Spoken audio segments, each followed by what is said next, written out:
The UK has fallen into its largest recession on record because contracting by more than 20% between April and June in the biggest slump of any major global economy. The recession, defined by 6 months in a row of falling output, is the first since the 2008 financial crash. The Chancellor, Rishi Sunak, said the figures confirmed that hard times were here and many more people are expected to lose their jobs. Here's our economics editor, Faisal Islam.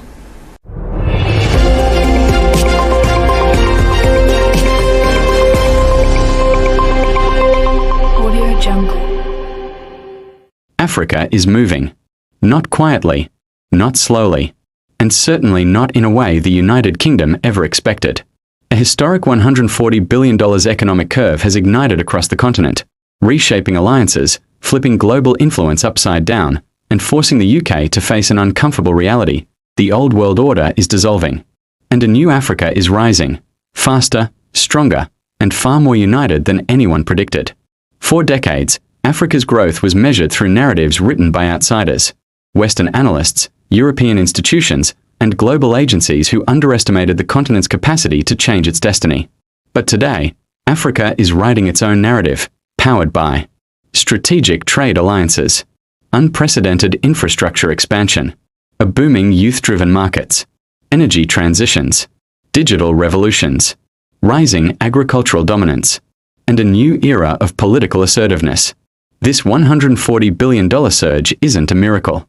It's a mathematical consequence of Africa finally leveraging what it has always possessed: resources, population, markets, and now, control. For the UK, this is not just surprising. It's destabilizing. For years, British strategy in Africa relied on 3 pillars: influence through diplomacy, advantage through trade, familiarity built over historical ties. But in 2025, all 3 pillars are shaking. Diplomacy has shifted. Trade is diversifying. Historical leverage no longer works. African nations are no longer influenced. They're selecting. They're no longer dependent. They're prioritizing. And they're no longer looking back. They're looking forward. For the first time in generations, the UK is not the default partner. This isn't just a shift. It's a complete economic realignment. And it's happening fast. Africa's $140 billion growth curve didn't emerge from hope or optimism. It emerged from strategy, crafted quietly over years. Intra-African trade exploded. The African Continental Free Trade Area, AfCFTA, is reshaping everything. Barriers are falling. Regional manufacturing is rising. Local value chains are strengthening. This single agreement is projected to increase African GDP by tens of billions every year. Infrastructure projects skyrocketed. Ports, railways, airports, energy grids, fiber optic highways. Africa's investment in itself has reached historic levels. This reduces dependency on external powers, including the UK. Tech adoption accelerated. Africa skipped analog and jumped straight into digital. Mobile banking, e-commerce, fintech, AI-driven agriculture, smart logistics. This digital leap left traditional economies baffled, especially those expecting Africa to develop at a slower pace. Emerging middle class. By 2025, over 1 billion Africans will be under the age of 25. Massive, ambitious, connected, consumer-driven. They are building the Africa the world underestimated. And the UK wasn't ready. When the UK left the European Union, it aimed to strengthen ties with the Commonwealth and Africa. But the world changed faster than the strategy. Africa no longer fits into outdated frameworks.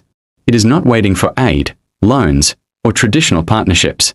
It is negotiating from strength, not survival. Here's where the UK miscalculated. Believing influence would remain static. Influence is not inherited. It's maintained. And Africa now has options, many of them. Underestimating China's and Gulf states' influence. China built infrastructure. The UAE invested heavily. Qatar financed energy. Saudi Arabia backed agriculture. The UK woke up to a new Africa shaped by new players. Over-reliance on legacy ties. The younger African generation does not see the UK as a reference point. Their focus is global, not colonial. Slow trade adaptation. While Africa accelerated, the UK hesitated. Negotiations dragged. Deals stalled. Africa moved on.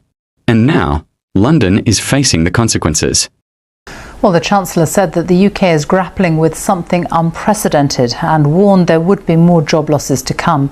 Our business correspondent Emma Simpson has been speaking to 3 people in the East Midlands to find out what impact it is having on them and their businesses. 2025 became a shockwave year because of key events that converged at the perfect moment. Africa secured massive investment rounds from energy to manufacturing to food security. Billions flowed into the continent. UK economic strains weakened global positioning post-Brexit trade difficulties.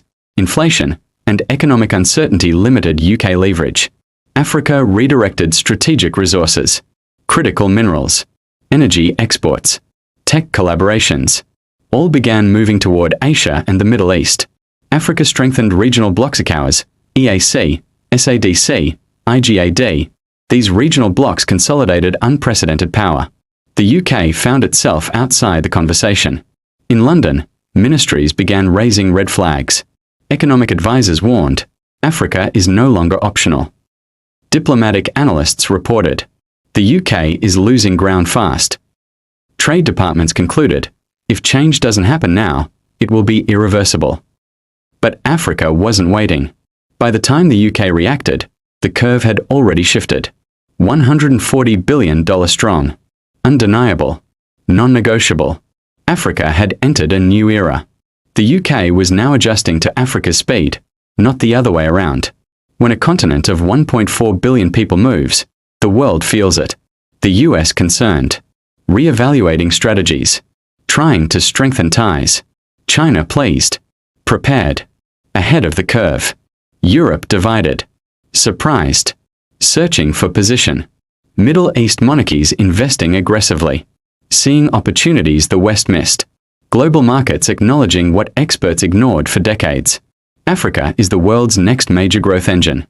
And the UK? Forced into recalibration. Africa's rise isn't equal. Some nations are driving the charge. Nigeria, the economic giant fintech boom. Energy reforms. Tech-driven diversification. Kenya, East Africa's innovation hub digital infrastructure. Trade corridor expansion. South Africa, industrial backbone manufacturing. Logistics. Finance. Egypt, North African super connector energy exports. Cross-border trade. Ethiopia, manufacturing powerhouse industrial parks. Textile exports. Logistics modernization. These countries, among others, formed the backbone of the $140 billion curve. The UK's strategies were built on an older map. Africa was drawing a new one. 2025 marks the year Africa's growth became undeniable. 4 elements converged: tech adoption, industrial expansion, financial inclusion, regional integration. Together, they created momentum the UK couldn't influence or slow down. Africa's new position rewrites global relations. The UK now faces a choice: adapt or fall behind. Because Africa is not returning to the old equilibrium. It is building a new global center of gravity. 2025 is just the beginning.